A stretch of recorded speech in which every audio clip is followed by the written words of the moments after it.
Hi, everyone. Welcome to the Spiritual Embodiment podcast. I'm Samantha Redondo, a licensed therapist and embodiment coach, and wanted to just welcome you to this space where we discuss where our what meets our why of spiritual embodiment. And today I'm so excited to have my dear friend Morgan as a guest on the podcast.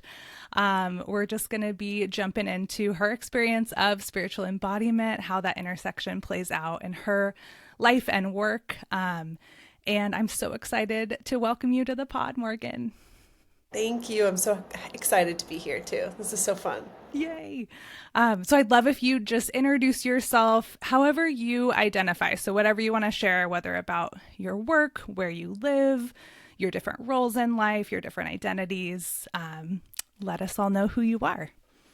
Yes. Okay. So my name's Morgan. I work as a marriage and family therapist in Highland Park, the Highland Park area of Los Angeles. One of my great areas of focus in my work as a therapist is around issues of motherhood and the transformation into that identity, assuming that identity, and then like wrestling with the various parts of the self in like the years and decades following.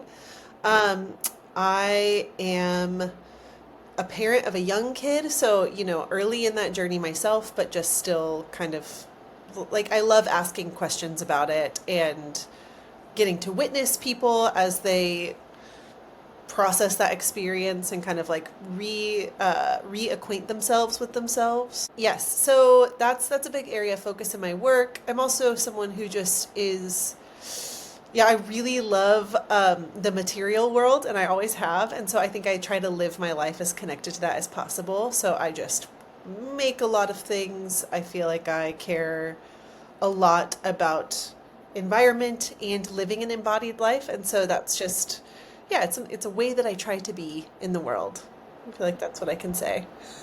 So beautiful. And you do all those roles so well. It's just a joy to have you here and have this conversation. So I'd love to hear just like a little bit about your spiritual upbringing and or like the spiritual context that you came from. Yeah. Oh, such a good question. I grew up in an evangelical Christian family, and context. I think we were non-denominational. I don't even remember the denominational association, so I'm assuming that that's what it was. Mm-hmm. My parents were people who were very faithful to like serving their communities, and so to me, spirituality had a lot to do with responding to the needs of others and being someone who was just kind of like very willing, quite literally, to take the shirt off your back. Um, for me as a child, and I remember this it's for as long as I can remember, the presence of God was like a major resource to me that I leaned on quite a bit. I come from a big family, and like I said, my parents were very outward focused. They both worked full time and were just very invested in helping others. And I think in that environment, God was this like accessible attachment figure. This is how I understand it now looking back. Yeah. That I leaned on a lot. So I was like very, very prayerful, very earnest and sincere. That channel felt very alive and awake to me growing up and very important. And I now recognize that it was like a security blanket and a way to sort of cope with. I really struggled with like a lot of fear as a child, a lot of anxiety. Um, I didn't really understand that that's what it was, and so I just prayed constantly, honestly. Yeah. And that became a huge part of my identity as I was the one child who like really clung to this stuff. But in a spiritual sense, not necessarily in like the church sense. I kind of never really felt connected to church. And then, it's as I grew older, kind of drifted away from a lot of like the practices, and my beliefs changed significantly. Um, as an adult. But like that communion with like the divine has always been something that's almost been like an essential part of my personality, you know? Yeah, yeah. Yeah. I love that distinction between communion with the divine, being spiritual, and like being bought into church. That even as a Yes. child, there was this like question or like not fully trusting, or Uh-huh. even like we could say insecure attachment. If God was like attachment figure, church didn't feel quite as Yes. secure. Yes, yes. No, I think that language is super helpful to me now.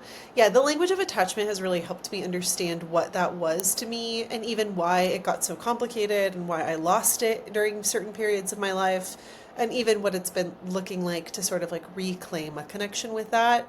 That's not through the lens of my childhood self, but more of an adult who has done some work on themselves, you know? Yeah, yeah. So I'm curious, like, I know it's your whole kind of life arc story, but where has the spiritual journey taken you now or more recently? Yeah, it's such a good question. As I was telling that, I was like, oh, how much detail do I share? This Right. is it's so much to condense, you know? But honestly, kind of recently, I have felt, not, I mean, recently within the last maybe 5 years or so. Yeah, okay, maybe I'll tell this version of the story. Yeah. I could have said this in my introduction, but I'm also, I've been through the last 5 years have been, or 6 years, I guess, have been like a particularly difficult period of my life. And um, it kind of started with my postpartum experience. I had a relatively smooth pregnancy, and then right at the end, things got a little bit complicated health wise. And then I had this really incredible birth experience that just was it was like what you dream about. But the second that baby came out and the way oh yeah, wait, sorry, there's so much to share. So many like juicy Yeah, transformative moments. But totally. one thing I remember very vividly in that birth experience is I was so good at like I mean I really sort of locked into enduring the waves of contractions as they were coming. But then when there was this transition to the pushing stage, some people describe that kind of overcoming their body and the baby just willing its way out, right? But my experience was that I had to try really hard during that phase.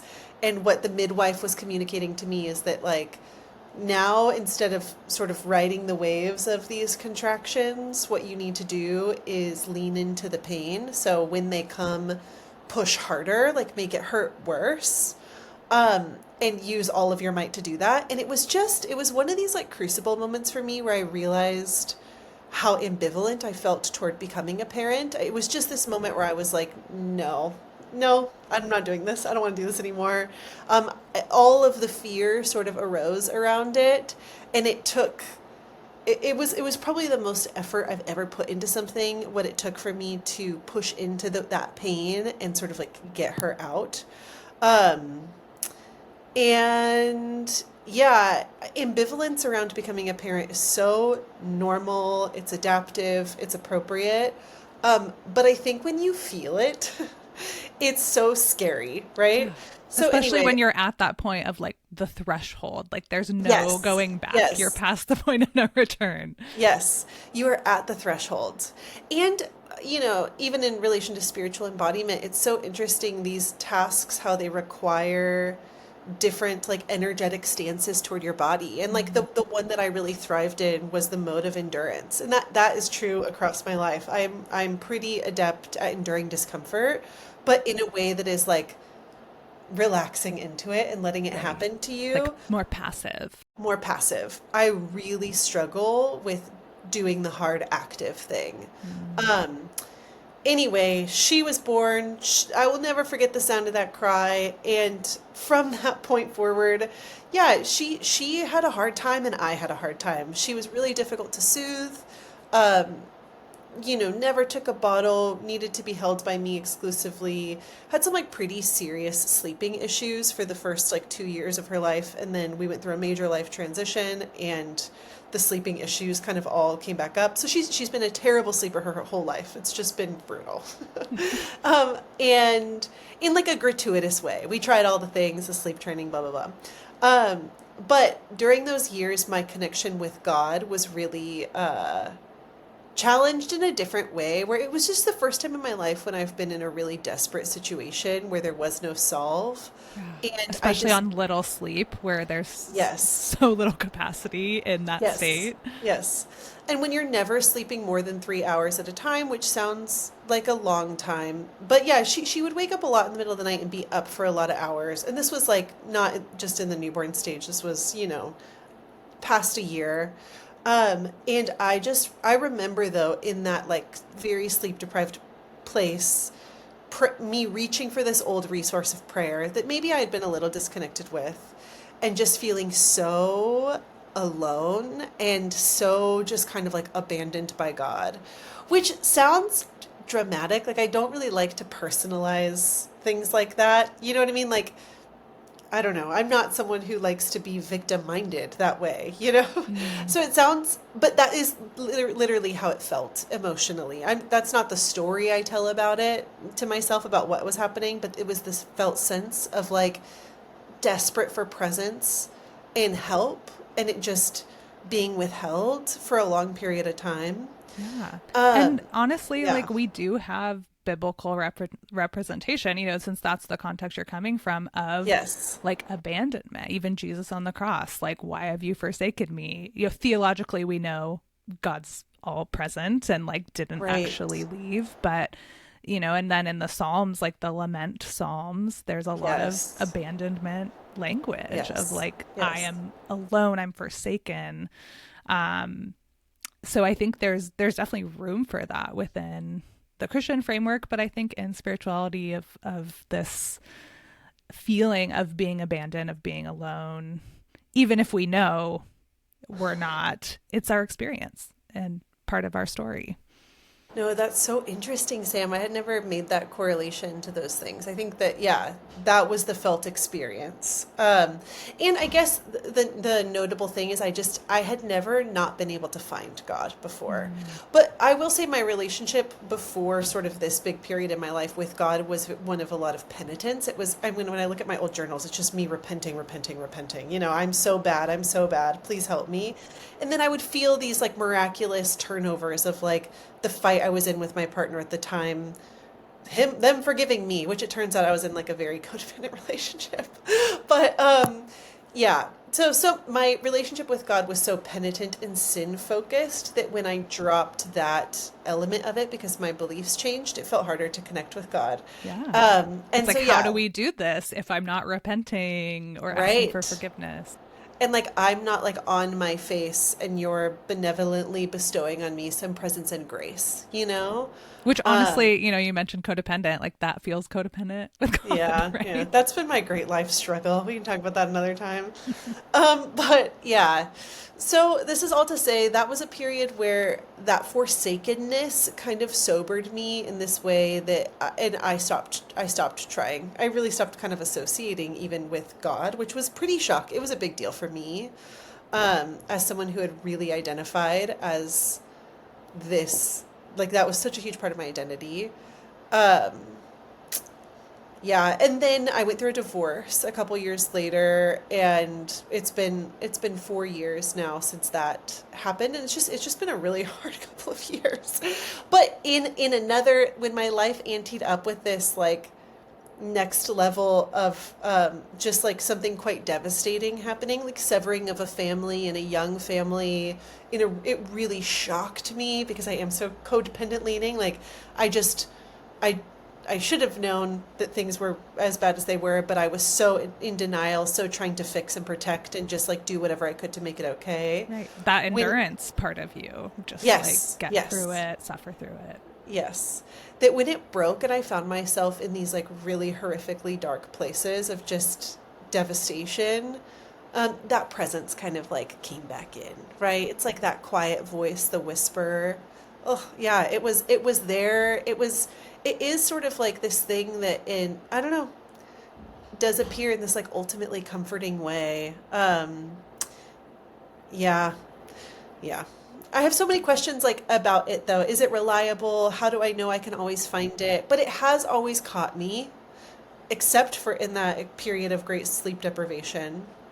which I don't really know, how to understand that still in some ways. Yeah. But yeah, I'm learning to trust it again. That enduring presence that's here in this world among us, that I can access when I need to. Yeah. Yeah. Yeah. So I'm curious, like we kind of talked about this thread of spirituality through your life. I'm curious, what shaped your relationship to your body and embodiment? Yeah, that's such a good question. I was thinking about that before this. So I've always been a very sensory driven person. Like I think in therapy we talk about like different channels of awareness and what people are more or less connected to that operates as resource to them, whether it's like imagination, senses, blah, blah, blah. Those are the two I can list right now. I'm not very imaginal. I'm very, very sensory. And so like, looking at light, watching my hands move. I remember I just used to watch my body a lot. And it was very much like, and touching different things, playing with material.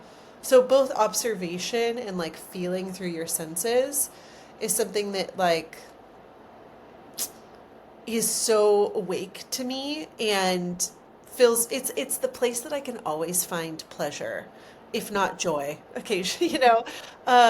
And the most reliable thing is the existence of my body and how good it feels to remember that I exist here like this. Yeah. But one funny thing that I was reflecting on kind of recently is that I just in one of my church group experiences as like a middle schooler, I remember someone giving this talk um, about how it was using some psalm. Man, I'm so disconnected from the Bible. I don't even remember. It was Yeah. using some psalm about like we are God's masterpiece, Hmm. and Yes. and they gave this talk about how like it's as if like God, they really set up how he's this art. Yeah, he is this artist who created each person, and it would be like a master creating a work of art, and then that work of art waking up and then critiquing itself and being like, "Ooh, I hate this nose. I hate this Mm. whatever," and whatever it was about that the point that they were trying to make struck me like a lightning bolt in this way that like did forever change me. I was so convicted to not do that. I was so grieved at the thought that we would dislike ourselves and our bodies. And of course, I mean, like most people of our generation and many before, I grew up around a lot of body criticism. And yeah, the women in my family are extremely beautiful. They put, yeah, they're very aware of their bodies. They are naturally beautiful and they are effortful toward it. And I always felt a little bit like the ugly duckling. It actually was even like a joke in my family growing up. So, like, physical beauty was something that I felt like I could never quite match up to the people around me, even though I was like loved and, it was not that bad. But, we are so sensitive to these messages of like, how much am I worth comparatively to other people? And beauty was something that was talked about a lot. And I don't know what it was about hearing this message, but I remember it being very liberating for me to just love myself and like myself. And I became very emotional about when other people would criticize themselves or other people. I will never forget, Sam, in like in a teenage moment of like heightened emotion. Someone at my high school had gotten a nose job, and my sister said something like, well, she needed it, and I wept. And I remember crying and saying, that is God's creation. How dare you say that about this person? And yeah, just I was so grieved when people were critical toward their bodies. And I became this like big defender of it. Um, a little too starkly, a little too rigidly, honestly. Right. But And like blame it on the teenage hormones and yes, development, yes, right? yes, yes. Just a little black and white in my thinking.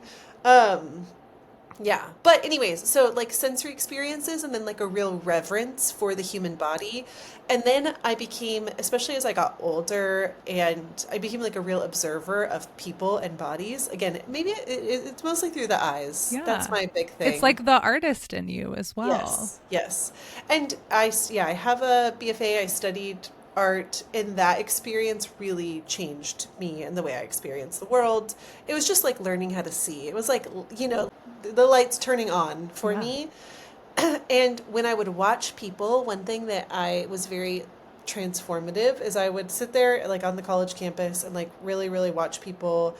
And I would imagine them like getting dressed in the mirror, and I would imagine how they were perceiving themselves and like just let myself feel the waves of like their self-consciousness, but also like the tenderness and the vulnerability of like being a human, trying to put Wow. yourself out there in the world. And I just loved sensing into it. I Hmm. love looking at people. I love looking into, I used to really practice this too, where it's like if someone felt maybe like a little less attractive to me, I would just stare at them until they seemed overwhelmingly beautiful. Um, and it felt like a moral and spiritual discipline. But and it's because I just wanted to love people, you know, and be connected with that like godlike vision of humans. I think at that time when my spirituality was very Christian too, Hmm. you know. Yeah. But it was a very transformative practice that really changed how I experience people in the world. And Yeah. like my perception of beauty, you know? I recently did a deep dive into this concept of sympathy magic based on Florence and the Machine's new album, and she has a song called Sympathy Magic. But like as you were describing that, I'm like, that is sympathy magic. Like you're literally studying someone to have greater compassion for them, to drop into their experience and find deep love for them and reverence for them. At the time it was like because they're a child of God, because they're God's creation. But I imagine now as a therapist, that's like a superpower that you have. Wow, you always have a way of, yeah, reflecting back things that people are describing in a way that's so organizing. Like, I love that name, sympathy magic. I mean, I realize this is a category of a thing that I would like to learn about, but that feels, yeah, that's exactly what it is. Mm, so cool. Cool. So you mentioned a bit of like how that sympathy magic, since we're calling it that, kind of is weaving the embodiment and spirituality. I'd love to hear more kind of how that's happening for you now, like the intersection of these two things. I Because, like I mentioned before, the last couple years have been really, really difficult, and I found myself in a really stuck, basically just like hyper vigilant state. So not super connected to my sense of sympathy magic. Um, yeah, struggling to feel okay. Um, and I'm trying to even remember like some of the signs that I have not been well, but just things like crying all the time, things like not being able to feel joy, which I guess just sound like depression. But there also was like a real persistent. I think when you go through something kind of shocking that rattles your reality, it just puts you more in touch with the vulnerability of life. And um, it feels like we live in this parallel universe where like everything terrible could almost happen at any minute. But then if we're blessed with the ability to be insulated from that, just in our awareness being like a little when we feel a little bit safer, our awareness kind of like disconnects from that reality. Right. Yeah. I mean, I see that in clients all the time when they Yes. experience loss or trauma, that like hypervigilance of, oh my gosh, death is all around us all the time. Yes. There is a kind of a ignorance is bliss before something tragic happens. Yes, yes, exactly. And there are so many psychological ways to explain this, right? We have so much like bookish understanding of it, but the way it has felt to me is like sometimes there's like this insulated padding bubble around me, and sometimes it's just not there, and I can't Mm. find it, and you can't unsee what's kind of always lurking behind the door. And that feels very scary.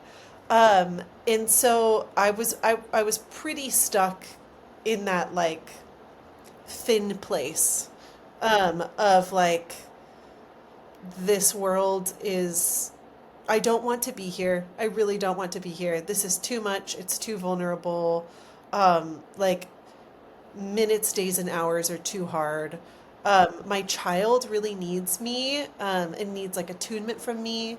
They deserve me, and I'm already failing everything is already broken. And also, when you just kind of like know too much about human development, it's like, fuck, it's already over. Like, game over. Yeah. First 3 years in the toilet. Like, Mm. she definitely, has like an anxious attachment, whatever. Just like me going off the rails, but also a lot of truth to it, right? And you're just trying to pick up the pieces and make things feel safe to you both again. So I decided I was in therapy and in regular talk psychodynamic therapy for those several years, and it was so helpful. So helpful. It was so mooring in a period of being so unmoored.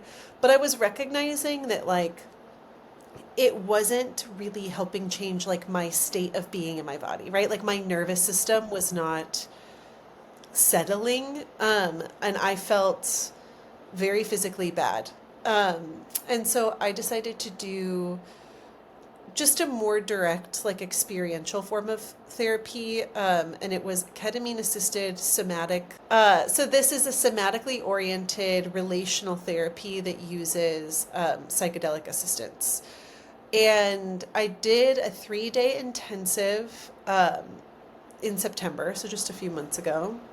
And yeah, it was super interesting because I definitely expected certain things to happen, and what ended up happening was nothing like what I expected because when I basically the medicine helps um, disinhibit your nervous system so that it can like find the places it wants to go, right? In the company of an attuned other. And so you can kind of maybe start to work through some of these stress response cycles. And so what we were really working on was like my primary attachment experience. And I mean, that's what kind of came up. So I essentially ended up spending those 3 days of sessions moving deeper and deeper into disassociation, which it's kind of funny because you'd think like this is about embodiment. This is about landing more deeply in my nervous system. But what he helped me understand, the therapist, and what I realized was that, disassociation is this state that our nervous systems want to enter in response to particular levels of stressors. Yes. And because of like the kind of experience the nature of my experiences were that like as from childhood to adulthood, they were never so overwhelming that my nervous system like pressed the hard disassociation button, but they were overwhelming enough that my body wanted to do that. But there was something in me that like didn't allow that because I Mm. was trying to stay vigilant and alert and connected. Yeah. And so what the therapist ended up repeating to me over and over so that my body would like let me just feel like I could disappear, um, was like, I'm not going to get further from you and I'm not going to get closer to you. Um, you can go away. It's okay to rest, and I'm not going to leave. Um, I am here. I'm not going to get closer. I'm not going to get further. You can go away. Um, and yeah, I think part of my vigilance is feeling like I need to be there for things to stay with me? And so even just that felt experience of being able to leave my body and not lose a relationship or for something dangerous not to happen, right? Right. Right. Um, was very, very healing. And the more and more that has landed in my nervous system in the months following, I just feel myself slowly waking up to the world again. Like it's yeah, like I can be here a little bit easier. Yeah. Yeah. I don't know Yeah. if that answers your question fully, Totally. but And I love, some of the beauty of somatic work is like allowing for our bodies to go all the way in to a nervous system response all the way into a state that we've been blocking, we've been controlling for, Yes. you know, it sounds like for you, for your whole life, like for a long time. Yeah. And even as you were describing that secure attachment, like I can go away and this attachment figure isn't leaving, isn't smothering, you know, there's a consistency, a steadiness. It felt very like infant state, like a little baby getting to just like fully relax and sleep, knowing they're safe. They don't have to be alert. They don't have to be looking for cues of safety. Like there's this comfort there. And I imagine that was like so nourishing for your system. Yes, exactly. Yeah, it was very infant state. That's interesting. And it's interesting as you're describing that, it's pretty impossible for me not to think of my daughter. And yeah, it's so disappointing but moving how little we fix automatically with like next generations and how much of our pain our children inadvertently carry or swim in the water of. And um yeah, it just reminds me of how much it matters at any point in your life to find these kinds of healing, and how yeah, I think I'm always trying to find hope for her too, right? Like how Mm-hmm. can I help her experience that as well? Yeah. Anyway, Yeah. yeah. Which, you know, you doing that work will help her to experience Yes. that more. Yes, so true. So I'm curious, I know this work was very recent for you, but in some of this ketamine assisted, really attachment work, it sounds like, in a Yeah. lot of ways, how has that impacted your spirituality?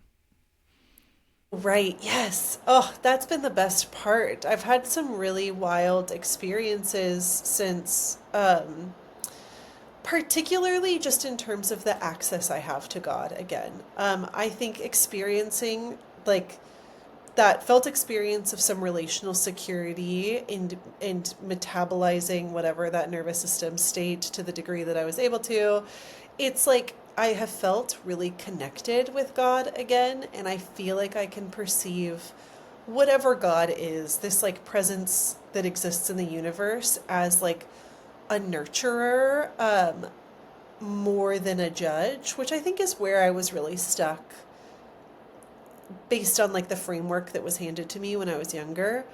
Um, and yeah, God feels really real to me again, and really gentle and very present, um, and very, very, very loving. And I was really shocked by that. And one of the realizations that I've had is that like my connection with God is just as much the attachment relationship I've been working on as my relationship with my parents.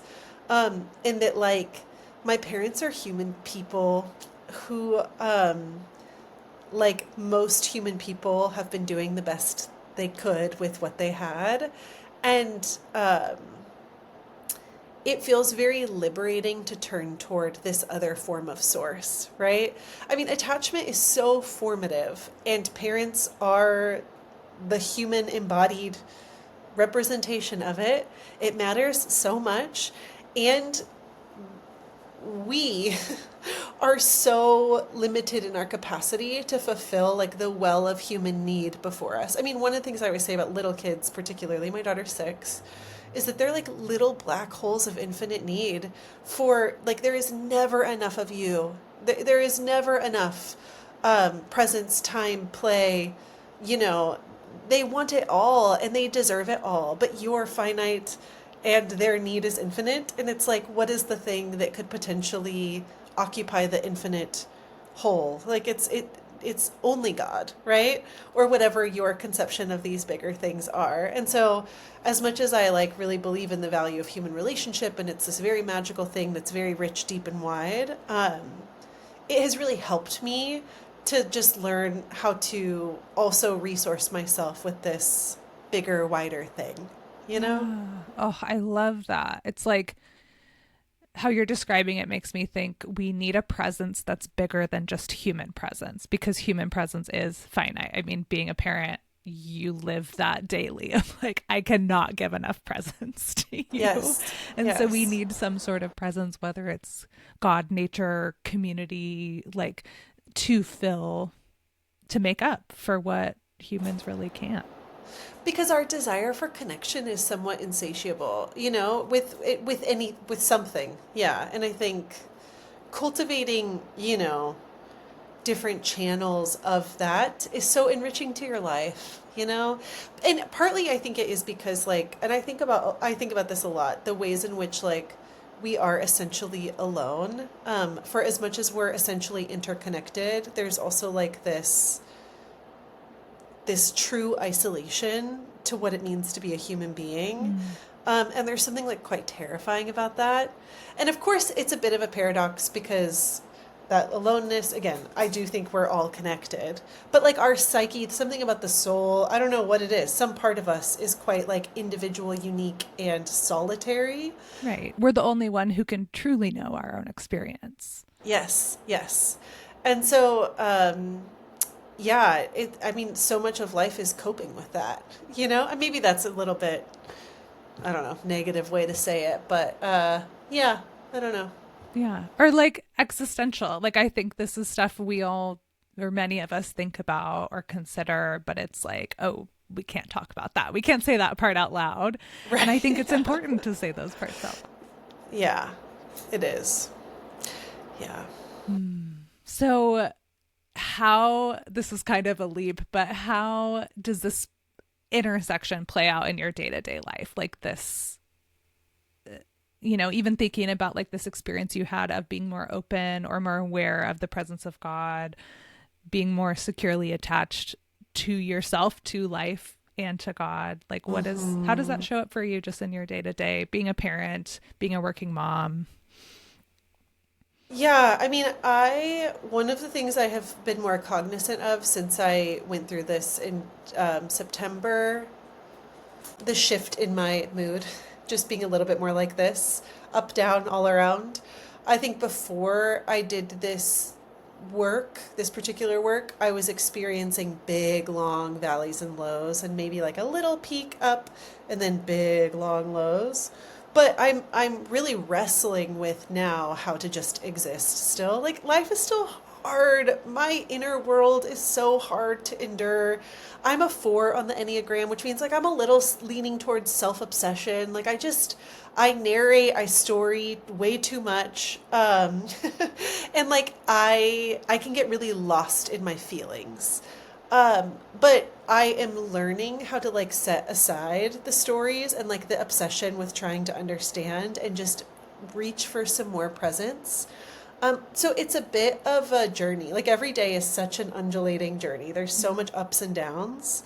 But I think the big thing that I'm experiencing, the way that this is all present to me now, is that like it's the place you turn, when you have the awareness to turn somewhere. It's like I reach toward that channel that is more open. Yeah. And I mean, so much of what my experience of this version of God translates to, it's like that inner voice of compassion. It's really that kind, loving presence with self that says like, I see that you're really trying.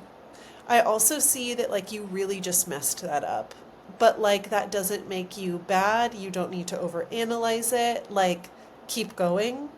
Um my inner voice speaks more kindly than that. But so yeah, even like as you're starting to say it out loud, it like starts I'm still learning. This is my general point. Yeah. But it's trying to channel communication and conversation with that inner loving voice, I think. Yeah. Yeah. And I hear in that, like in the day to day, there's a choice or a moment, like you said, a turning Yeah. to listen to that voice, to tune into that voice versus like maybe the default or what you've been used to is like the self-evaluation, the critical voice, the, rabbit hole into introspection. That's not helpful versus like almost like a reframe, a like loving reframe, a nurturing reframe of your experience. Yes, a nurturing reframe of my experience. And I think as you were reflecting that back, I realized it does have so much to do with I think I really rely on meaning making to feel happy and whole and interesting to myself. But I'm realizing that that hasn't gotten me super far. So it really is a turn toward learning to be present. And this is where like the embodiment thing comes in. It's like what is here right now is really all you have in this given moment. So even when I think, one thing that is very normal to parents is like the terror of like losing your child for some freak accident way or whatever. You're always disaster playing a little bit. And so sometimes like right now I can access that fear. But I have to really remind myself that like what I have is like this body right here, right now. I find some pleasure in looking at it. I find some pleasure in connecting with what feels like the presence of the divine or what's bigger in the world. I'm with my friend Sam, who I love. Like this moment is all there is right now, and it is enough. And so it's really also oriented around worrying less and projecting less into the future. It also has to do with thinking less about the past and just trying to endure even like the boredom of the present, Right. like just not needing things to be so big, so important, so meaningful to have my attention. And so I'm just much more here right now than I used to be. And it's uncomfortable, honestly, but it's also so relieving, Oh, it's not quite so loaded. yeah. I love that paradox. Like it's uncomfortable and relieving at the same time. It can be both. It can be both. Yeah, right. Wow. I know, like me, you're someone who enjoys cooking and crafting, and I'm curious if that is kind of a way to practice presence for you as well. It definitely is. I mean, but one of the great plights of my life, just like Sam, oh, there's so much I want to do and there is not enough time. I really wrestle. Like, I think one of the most depressing things to me is like time scarcity, and it terrifies me. It terrifies me that like the amount of books that I'm going to be able to read for the rest of my life are numbered. It's not as many as I want. The amount of meals I'm going to make, because I like to paint. There's like sewing projects unfinished. Yeah, and I think I'm trying to get more comfortable in like the unfinishedness, the perpetual unfinishedness of my life. And that like humans enjoy longing. And so like longing is also part of the pleasure of Yes. it. Yes. So, yes, cooking for me though is a major way to experience like creativity, presence and pleasure. I even love that it like disappears when it's over because then Mm. it's like the weight of it being perfect or me needing to love it forever is not there, you Right. know? It's that temporary nature of the present, like you were Yes. saying. Yes. Mm. Yes. But I am someone who has so many ambitions for myself and struggles a lot with feeling my own mediocrity toward these things. And so it's like I really want to practice to get better at the things that I think are good and that I want to do, that I really want to do with my time. Um, and it frustrates me that I'm not quite able to do that. So it's also learning self-acceptance, right? For like the painting I can make today is enough. Yeah, it has to be. It is what it is. You can't be so like when I get to the next thing and I get a bigger house and I can do XYZ, then I will Right. be happy, right? It's like that math fails you so easily. Yeah. And when it comes to being someone who's trying to live like a creative life, and I am trying to learn that like all I need is to just continuously do. I need to think less about the product and whatever, and fear less that all my time's going to be robbed of me, you know? Right. Right. I love your description of that because it's less about a practice or an activity or like, you need to be crafting or baking or whatever to have this drop into presence and more about that mindset choice. Like I have a choice to worry about the unfinished projects and the limited time or to just like be present with I'm baking this thing that will get eaten and be gone and kind of this it feels very like memento mori, know that you will die, like all you have is Yes. the present. Yes. um which is so beautiful. And I love bringing that into the crafting process as well. Yes. As I have 5 knitting projects going for Christmas presents right now. Yes. And one thing that I think about a lot, and I had a really good conversation about this with a friend recently, where she just reminded me that, like, what is the point of these paintings, of these, like, these things that you write? Because I also like to write. I just really like to do a lot of stuff. And it really is for yourself, right?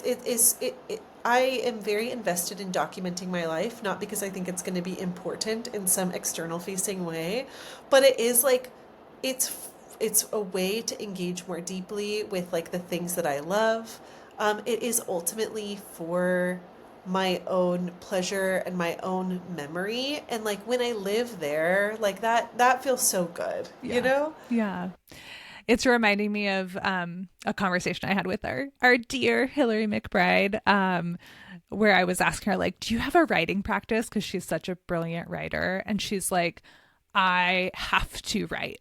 Like, that is how I think, is like by writing. And I think finding, and I was like, well, great, you know, but like, So easy. of course. Yeah, of course. But I think, you know, to your point, like finding what's your expression, like what do you need to do to fully express your life, express that internal experience that only you know. You know, it might be painting, it might be cooking, it might be writing, it might be, you know, speaking, like hosting a podcast. I feel like that I get so much out that's inside of me just having a place to talk. And so even like moving our bodies can be an expression.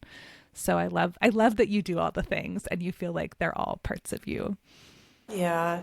Well, and what you just described just reminds me of, yeah, human beings are so dynamic and interesting. There are so many ways to be alive, and it's intoxicating. I want it all, you know? In some ways, I feel so greedy for it, for what it is to be, like, fully human.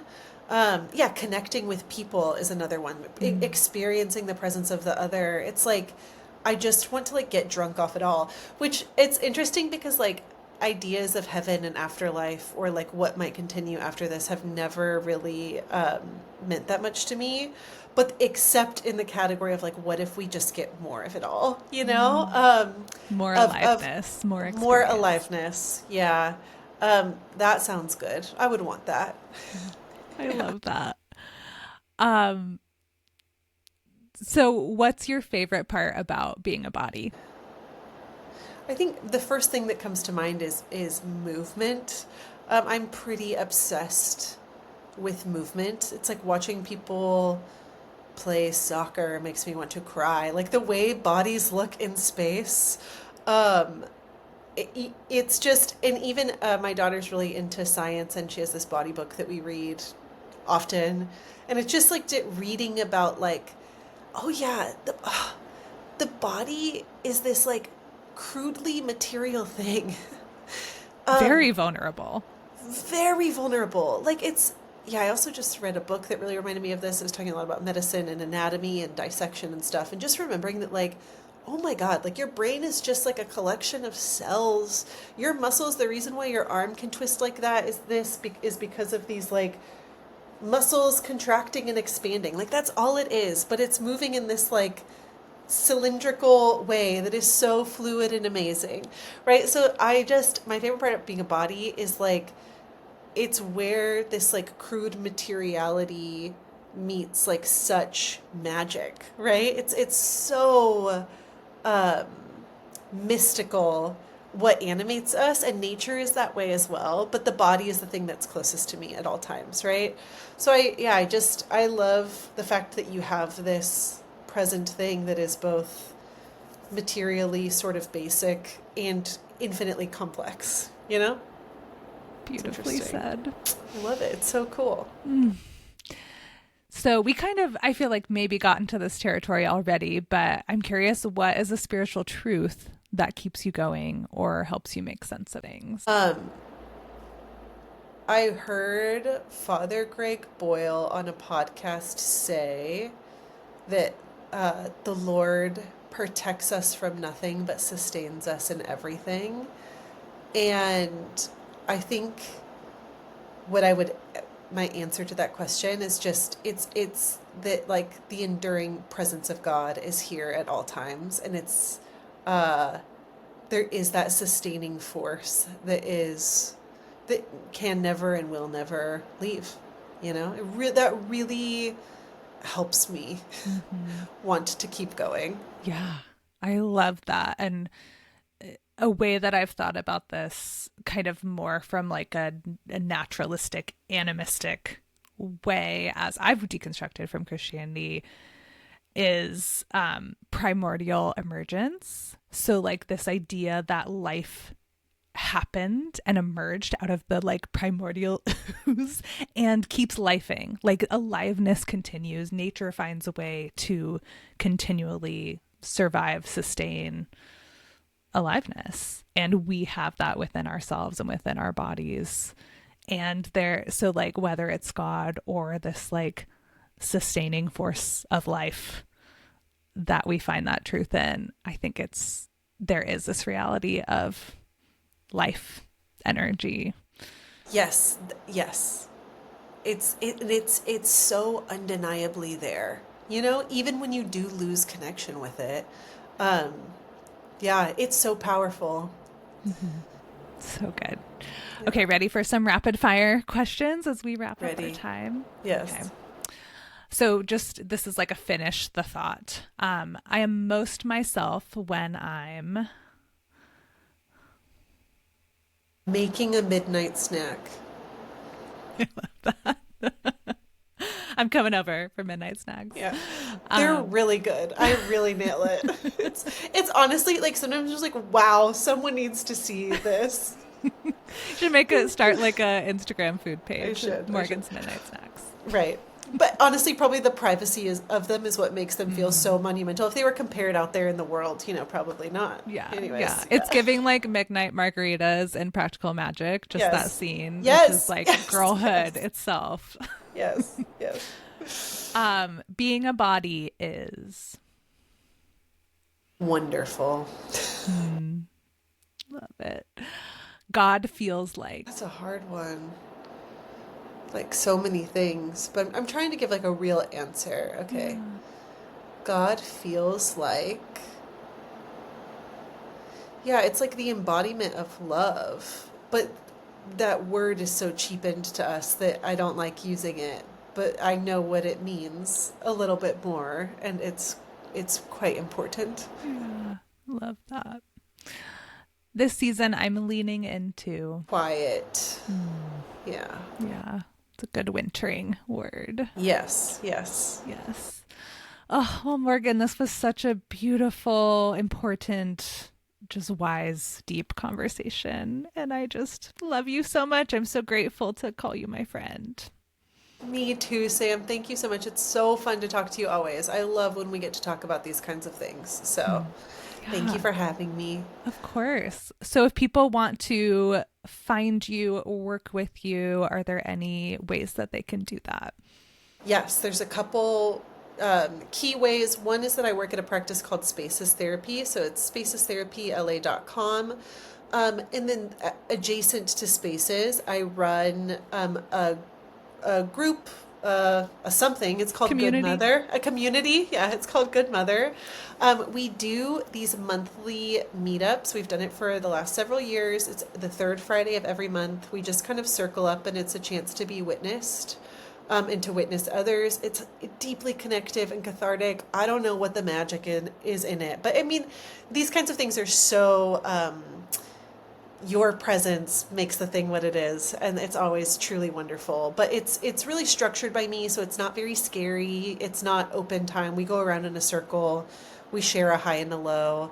And it just feels like the way that it feels to hear other people talk about their lives and to feel seen. It just, man, it's the best. And then I also, write for a Substack under Good Mother. We host various events, but Good Mother is really my little like passion project on the side. And then, those are the two main things. Yeah. And then you're crafting. What's your crafting handle? Okay. You're talking about the painted candles and stuff. Yes. We kind of put June Baby to rest. Okay. That's what it was. Okay. Yeah, no, we don't do it, but thank you for asking. I Of so course. appreciate your awareness and love of this. Well, as someone who has like gotten lovely gifts from you that are handmade, I have such an appreciation for your work and your crafts. Thank you. I really love making things for people. It's really motivating to me. So So, beautiful. yeah, more to come. I want to learn to knit. Please teach Yeah. me. Yes, I am working away, so I'm getting Yeah. faster and faster. That's like It's I felt so, so slow for so long, and yes. interpreting knitting patterns is work in itself. So I Yes. can pass along my wisdom. I have to tell you this last thing really quick. My daughter goes to like a Waldorf charter school, and they're really big on teaching the kids to finger knit. Um, Ah, that's how I and started knitting. wow, that's so interesting. Yeah, and Yeah. it's like a regulatory tool. They work a lot on like fine motor skills and stuff. Hmm. But Franny came home the other day so excited, and what she said was like, "Mom, I thought I was just really bad at this. Like I couldn't figure it out the first couple months of school." She's like, "But it just clicked for me." She said this in 6-year-old speak, but like I get it now. I get it now. I know how to do it. And she's just been obsessively doing it. And it's just, man, I think those things are so hard, but to see the persistence and then the click and the turnover is such a high. And it just reminds me how worth it is to push yourself through the slowness, the periods of discomfort where it just doesn't make sense to your brain. Anyway, Right. but And she's like finger that knitting is away. true dopamine building activity, like struggling Yes. through something and then doing the I get it now. Like that is so good. All of our brains need that because we're in Yes. this culture of just so much cheap dopamine from social Yes. media and all the I was things. deeply jealous of her because yeah, it's really difficult to make the time for something that's kind of not working and Yeah. wait till it works. And Yeah. hard to like emotionally stay with something when we have such limited time of Yes. Don't even like get me started on gardening, but I'm trying again. yes. Yeah. So proud Anyways. of you. Thank you. Oh, Okay. well, Yeah. thank you for listening to our podcast today. Thank you, Morgan, for being here. And I will link all your info in the show notes if people want to connect with you. And if you'd like to connect with me and have a free discovery call, potentially to see if working together would be a good fit, my link is in the show notes as well. All right. We'll see you next time.